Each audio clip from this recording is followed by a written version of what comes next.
What is up, y'all? It's your girl, Brand New, and I'm back in the building.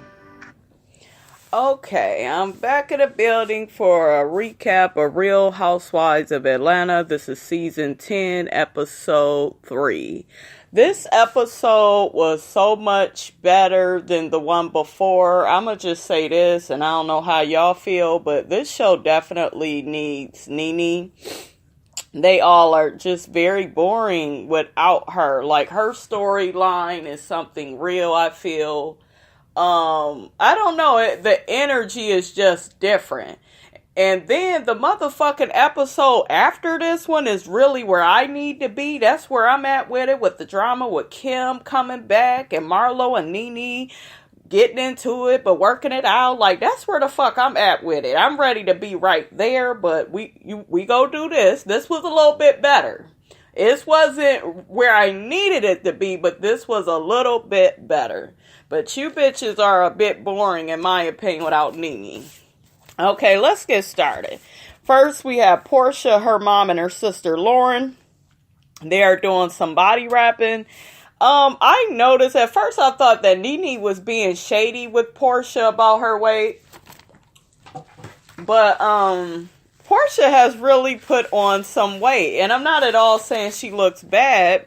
She looks thick as fuck. I didn't know Portia was that. Because Portia was like built like a model when she came on. And then I noticed, she was getting a little thick. But it's like, I didn't know her motherfucking hips and shit was so, wide and the damn legs all thick. Like, I didn't know that.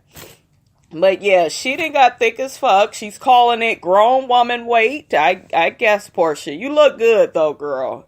You look good. I will say that.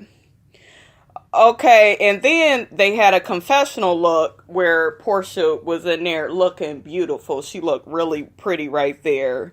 So yeah, they just doing a little body wrapping up and, trying to get their bodies and shit together. What is the motherfucking sister wrapping shit? She's skinny as hell, that motherfucking Lauren. I like Lauren though. I think she's a really sweet and nice girl. I will say this, you guys, about Portia's mom. I don't know what energy you guys get from her, but I feel like she tries to be Portia's friend, and that's kind of why Portia is the way that she is. She's not like a stern mother. I get friendship with her. So that's pretty much what they were doing, and that's what I get from them. Okay, next. We got Sheree and her daughter and her son. They are trying on 70s wigs and looking at 70s clothes. Sheree is planning a 70s celebration for her mom. I believe she's turning 70. So the whole party theme is, celebrating the 70s. Everybody dressed up with a wig on.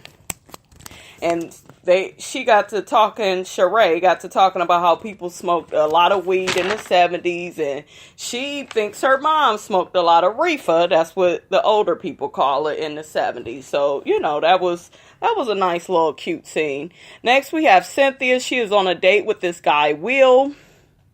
One of her Bailey boys hooked her up with him, and Will says he's never modeled. And he has pretty much stayed in the business world. And he lets us know he is a Capricorn. He's never been married, but he has a daughter. I really like Will. He seems like a really nice guy. He looks really good with Cynthia. I like his humor. I don't see the bossy and controlling tendencies of Peter. So you are on the right track, Cynthia. You stay away from motherfuckers like Peter. Because if you go back to somebody that's like Peter, you might as well be with Peter. I do kind of miss Peter, y'all. I miss that Jamaican motherfucker. I like Peter, though. I know a lot of people don't, but I like Peter. Because Peter is an asshole. He just gonna say it how it is. He don't care.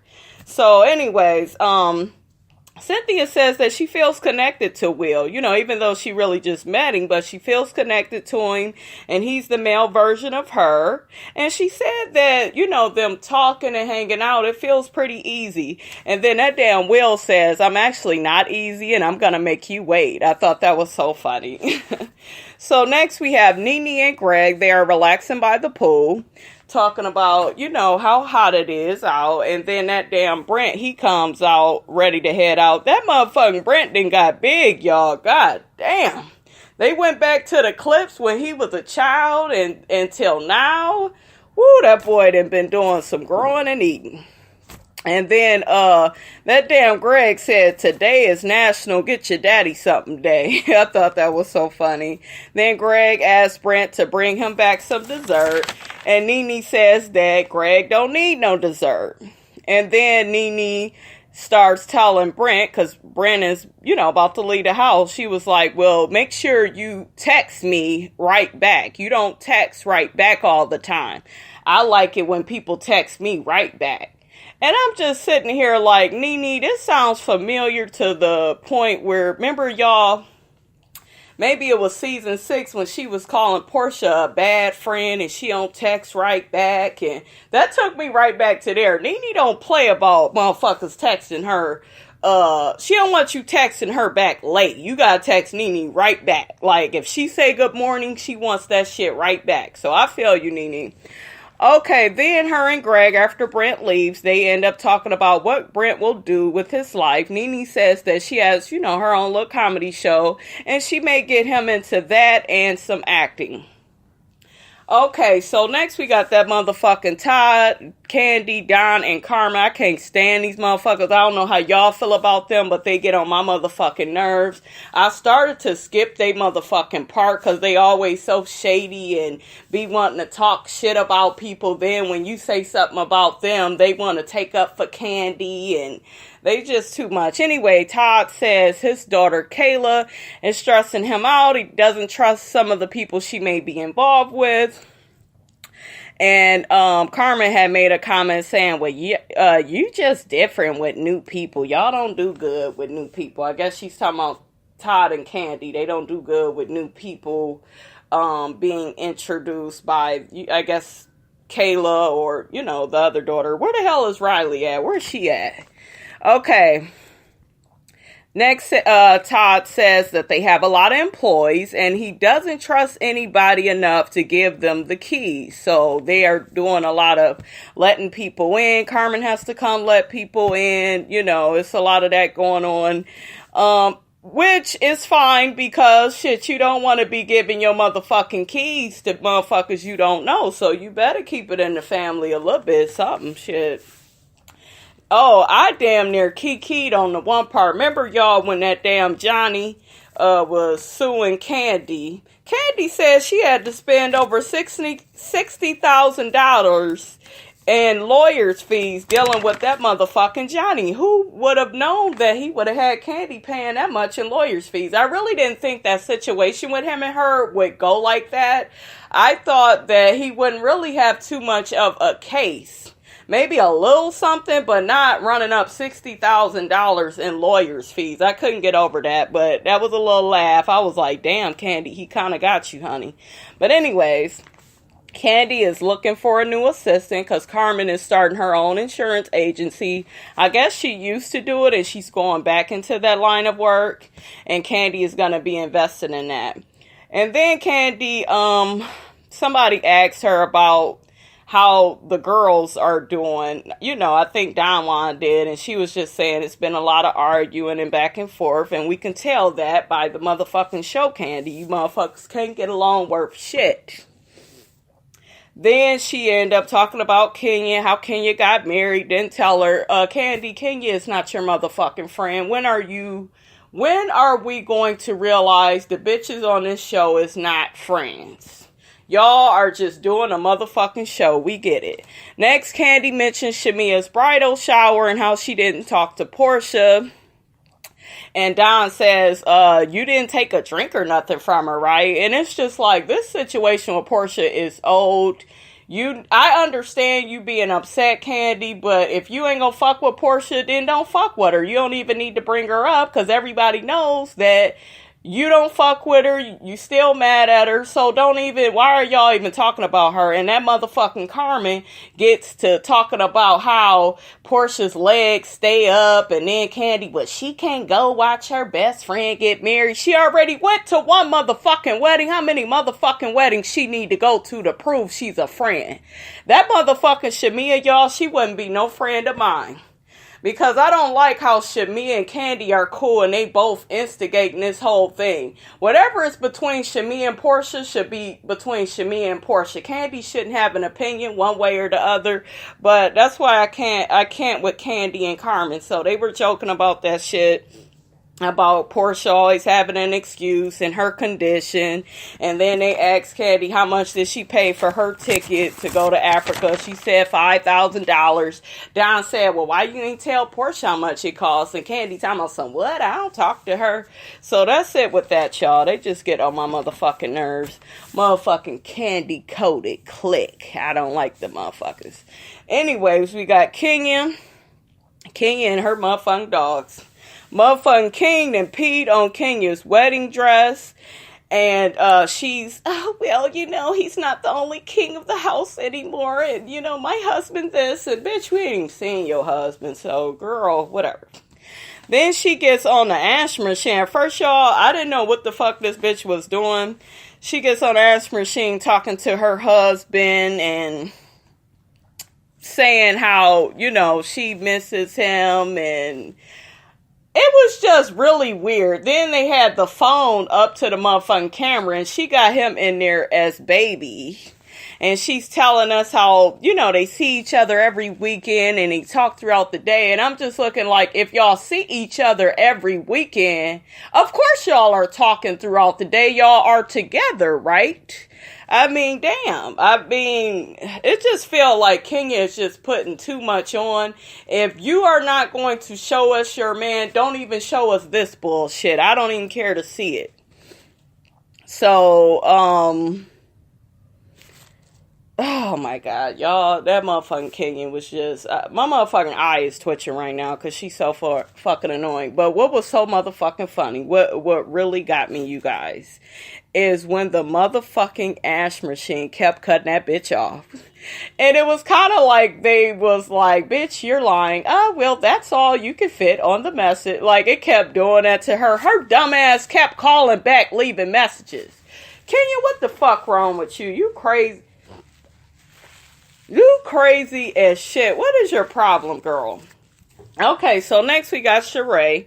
She checks back in with the party planner to finalize the finishing touches of the party. And all is going well with that as of, look, right now. All hell gonna break loose, y'all, in a little bit. We'll get to it. Next we got Portia. She starts talking about salons with her business partner. And her sister Lauren is there. And so she got a business partner and some real estate guy. They're there. They're all talking. And what I noticed is Portia was not including Lauren in the plan. She just kept saying, my salon, this, my, that. And Lauren is kind of getting irritated and rolling her eyes. She doesn't really like that. And then what was really annoying is when Portia kept saying that she wants the salon to be set up in 3 months. Bitch, where? Why? How? Ain't no motherfucking salon gonna be up and running in no damn 3 months. It takes longer than that. And the man told her, her business consultant told her that he recommends it's going to take about 9 months because she's going to need some time to get her permit. And, Portia says that she wants to be at the salon, but not all the time, because she's the owner. And I understand that, but starting out, I think you do need to be there. Lauren recommended her working in the office or something. And I do think with any new business, you really need to be there and as hands-on as possible. But I think Portia is comfortable and she's thinking in the back of her head, oh, I'll have Lauren be there all the time. I'll just pop in and out and be the damn star. So anyways, there's tension with the sisters in front of the business partner and the real estate guy. So anyways, they end up leaving because they still ain't got shit all worked out. Her and her sister go at it, Portia and Lauren. And basically, Portia's starting to feel like her sister has been harboring all these negative feelings for a while. And she's just like, I'm kind of shocked, that went like that in front of them. And she gets to saying to Lauren how she is... I don't know, Portia is saying that Lauren is acting like she doesn't appreciate her. And Lauren was upset because Portia kept saying it was her company and not theirs. And Portia, that's where you messing up. Your sister has been helping you out, and you need to be appreciative of that. Lauren mentions that, yes, I get paid, Portia, for everything that I do, but I get paid what your little sister gets paid, not what a regular worker would get. So they just both need to compromise. Lauren feels like, she does everything already. She feels like with this salon, Portia would get most of the profits. Portia kept driving it home that she's the one with all the money, and you're not putting your money up, and everything is about me, and I'm the one doing this, that, and the third. And it's just like, don't start talking to your motherfucking sister like that, because Portia, without her, would your businesses be successful? You are a busy woman all over the place. You're going to need somebody to take care of that day to day. And that's what Lauren does. So don't be talking to her like that. So basically, Lauren, she gets in her feelings and she feels unappreciated by Portia. And she ends up walking off and just saying, me and my daughter will sleep on the street then. She just feels like, you know what? I don't like how you talking to me. Let me leave. I felt really bad for Lauren because I think she really loves and admires and looks up to Portia, and for Portia to treat her like that, like she don't understand Lauren's position, I think that really hurt Lauren. Portia, honey, you're getting a bit full of yourself. We gonna need you to bring it down. We know you the one with the coins. I get you want to be the boss, but it's a new business. I feel like you need to be there as much as you can and treat your sister as a equal partner, because even though she's not bringing the coin, she is helping you run the business, and that is equal to the money in a sense. You know what I'm saying? Without her, shit ain't gonna get done. So anyways, Lauren walks off, y'all. Portia's sipping her little tea, and that was that. Next we got Cynthia. She visits Nene. I love Cynthia's hat, and I think I love it because I have a hat just like Cynthia's hat. I love the hat. Okay, so Nene tells Cynthia that Greg was admitted to the hospital because he was having chest pains and numbness, and they may run a minor test on him in the morning. And Nene told Cynthia that she didn't sleep good knowing Greg was in the hospital. She's used to it being her that's away. And then Cynthia asked, she go say something, well, let me know if you want me to crawl in that bed with you. And I'm just looking like, oh no, Cynthia, stop it. Because everybody already thinks you want to fuck Nene. So we don't need you, playing into that. I mean, when you said that, honey, the jokes write themselves, honey. You didn't need to say that. So I thought it was funny. And I know other motherfuckers that's doing the reviews, they go drag her for that comment, but it was funny. And Cynthia, no, we don't want no more lesbians on the show, honey. We got enough lesbians. Some of you bitches need to be straight. Some of y'all, at least. Okay, so next. Basically, what another thing I notice is that Cynthia feels that Nene is in denial. She mentions that in her confessional about Greg's situation. I did feel that Nene was, just trying to be strong and not really make too much of a big deal, even though she knows it is. I don't feel like Nene was prepared to deal with all this stuff on camera. So I don't feel like she doesn't care about Greg's situation. It's just she doesn't really know how to be. She just has to be strong and kind of leave it in God's hands. And that's kind of all she can do. Be the best supporter of Greg. Greg, you my homie. I love Greg. Out of all the husbands, I love me some Greg Leaks. I do not feel like he's a pushover for his wife. I feel like and if y'all know anything about Nene and Greg used to talk shit to Nene, okay? And then she divorced his ass, and then, they got back together. So he's what a husband should be. He always tries to help her out, and she helps them out. I really do like their relationship. They get a lot of flack in their relationship, because it's like, he's her servant. And it's just like, well, at least he ain't out here cheating on her and doing all this shit all these other people do to their wives, but anyways, they end up, Nene and Cynthia, talking talking about how, she's been seeing the guy Will. She really likes him. Nene met the guy and said he seems like a really nice guy. But she feels like Cynthia should be a player right now. And Cynthia says, well, she don't know about that. She's more of a relationship girl. But she doesn't want to really do anything serious right now. So that's pretty much what happens to that. Next, we got Sheree is flipping out on Tiffany, her party planner. People are steady bringing stuff in, trying to get the party and shit together. Sheree calls the lady Tiffany again. I'm like, ooh.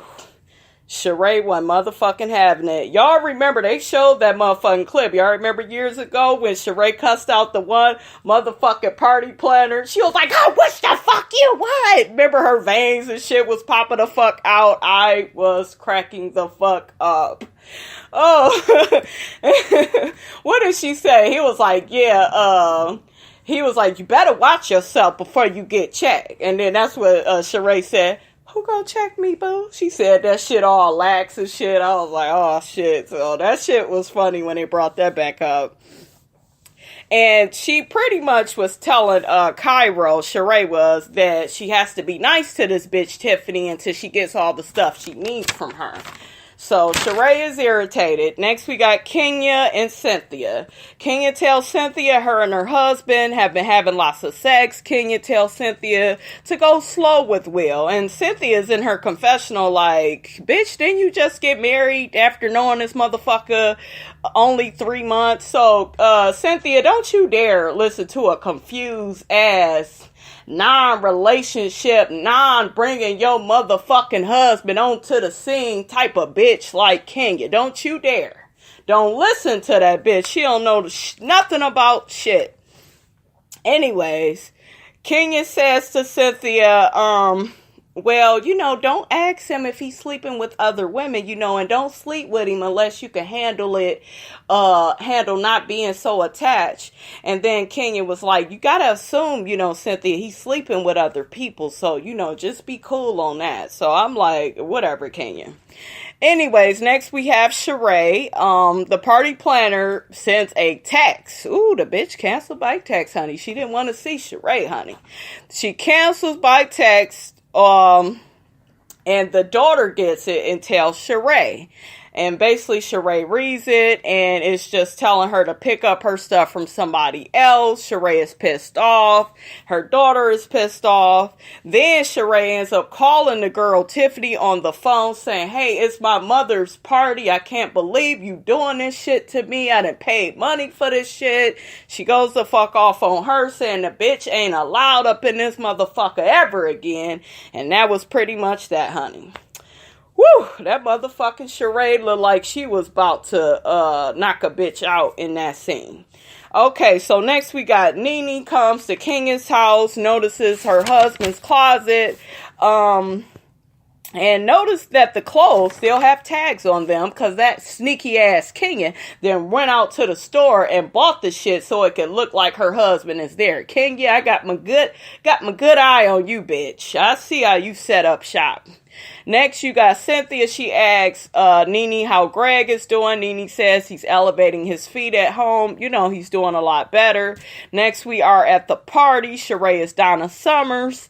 She looks nice. Portia comes in her afro. She looks good. Her mom arrives looking really nice.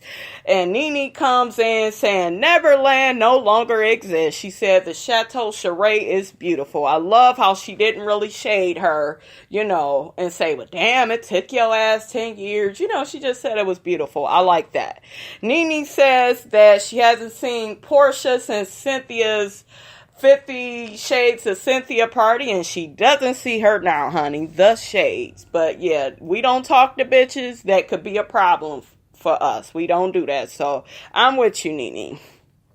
I wish her and Portia, though, would work the situation out and move the fuck along, though, if I'm honest. Because I don't like old-ass storylines. Like, they need to settle their beef, and then just move the fuck on along. So they all are dancing, having a good time. I wish my motherfucking ass was there. That motherfucking Kenya had her afro puffs. They all look so nice. All the girls. Candy looked nice. Cynthia, Nene, Kenya, Portia, everybody looked so beautiful. But the winner in my opinion, of who slayed the most is my girl Cynthia, looking motherfucking fearless and beautiful. Cynthia is just gorgeous to me. So pretty much they wrap up the party. Sheree thanks everybody for coming to the party. And that was pretty much it, honey. The last scene, we have Nene. She is in her truck and Greg is having a test done because his heart rate was dangerously low. So they're keeping him in the hospital. Nene is on her way there. And you can tell that Greg is on the phone. You know, he wants Nene to be there. And Nene mainly feels that Greg is afraid. And, you know, she's afraid because she's just like, I don't really want them doing anything without me. But they do need to get started. And I am right on my way. So she tells Greg, you guys just need to get started without me. I'm going to be right there. And then once she gets in there, they show her crying. So I really felt bad for Nene. I think this is a lot for her. I feel bad for Greg. I hope that he pulls through, you guys. This was a much better episode than last week. A much better episode.